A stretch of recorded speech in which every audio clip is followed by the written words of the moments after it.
Assalamualaikum warahmatullahi wabarakatuh. Jumpa lagi dengan saya Sulastri. Di sini saya akan membahas tentang koneksi antar materi modul 2.2. Saya CGP Angkatan 11 Kabupaten Bondowoso, Jawa Timur. Kesimpulan modul 2.2 dimulai dari pertanyaan pertama. Apa kesimpulan tentang perubahan pengetahuan keterampilan? Sikap sebagai pemimpin pembelajaran setelah mempelajari pembelajaran sosial dan emosional.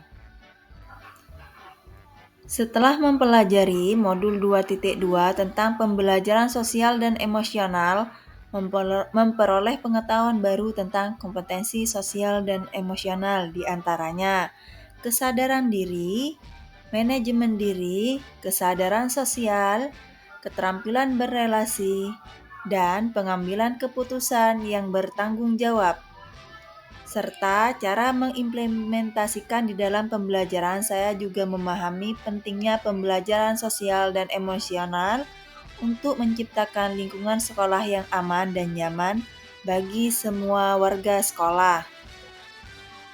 Dengan berbekal pengetahuan tersebut membawa dampak perubahan keterampilan saya dalam mengintegrasikan pembelajaran sosial dan emosional ke dalam pembelajaran, sehingga murid tidak hanya belajar akademik saja di sekolah, namun kesejahteraan psikologis atau well-being juga berkembang optimal. Selain itu, sebagai pemimpin pembelajaran, saya berupaya mengimplementasikan pembelajaran sosial dan emosional di kelas dan sekolah melalui berbagai cara, antara lain. Yang pertama, integrasi dalam praktik mengajar guru dan kurikulum akademik. 2. Pengajaran eksplisit. 3. Menciptakan iklim kelas dan budaya sekolah yang mendukung. 4. Memperkuat pembelajaran sosial dan emosional bagi PTK. Pembelajaran sosial dan emosional adalah proses belajar yang berkaitan dengan pemahaman diri, empati terhadap orang lain, serta kemampuan berinteraksi dan berkomunikasi secara efektif.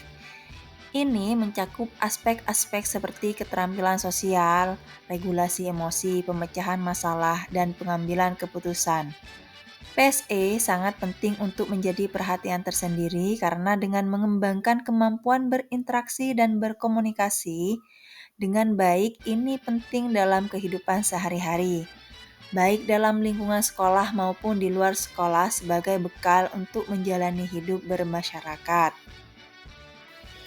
Kaitan modul 2.2 dengan modul lain, dilanjutkan dengan pertanyaan yang kedua. Apa kaitan modul ini dengan modul yang telah saya pelajari sebelumnya?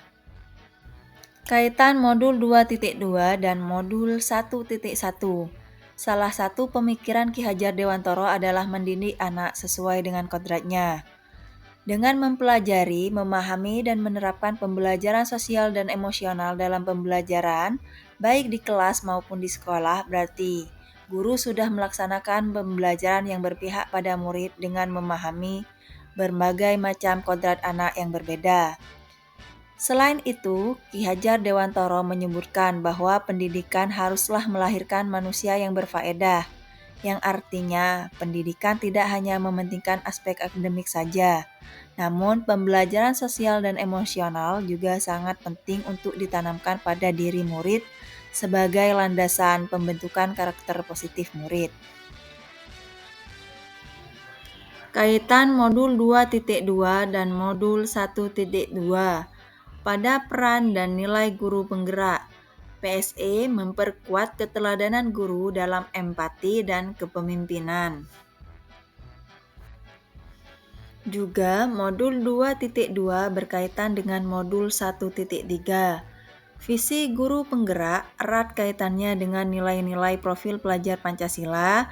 Dengan menerapkan pembelajaran sosial dan emosional dalam pembelajaran, nilai-nilai profil pelajar Pancasila akan tertanam dalam diri murid. Kelima, kompetensi sosial dan emosional yang diterapkan kepada murid sangat berkaitan dengan nilai-nilai pada dimensi pelajar Pancasila.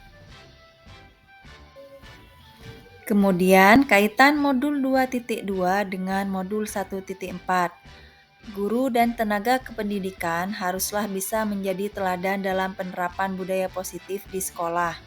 Guru dan tenaga kependidikan harus terus belajar dan berkolaborasi untuk menciptakan budaya positif yang diharapkan sebagai landasan dalam penerapan budaya positif.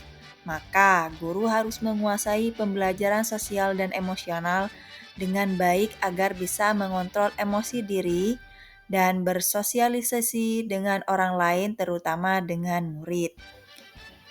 Dan juga dalam modul 2.2 berkaitan dengan modul 2.1 dengan mengintegrasikan pembelajaran sosial emosional ke dalam pembelajaran berdiferensiasi, maka pembelajaran menjadi lebih bermakna karena bukan hanya aspek pengetahuan saja yang dibangun, namun aspek sikap dan keterampilan juga terbangun, sehingga pembelajaran sosial dan emosional juga sangat berkaitan dengan modul 2.1, yakni pembelajaran berdiferensiasi.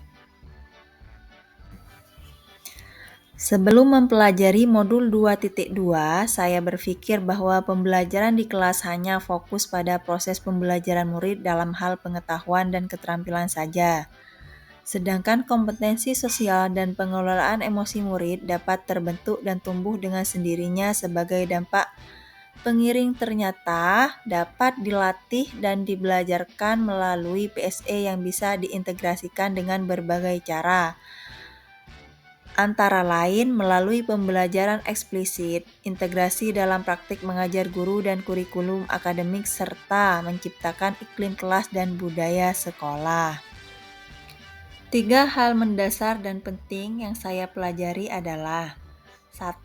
Peningkatan 5 KSE 2. Kesadaran penuh atau mindfulness 3.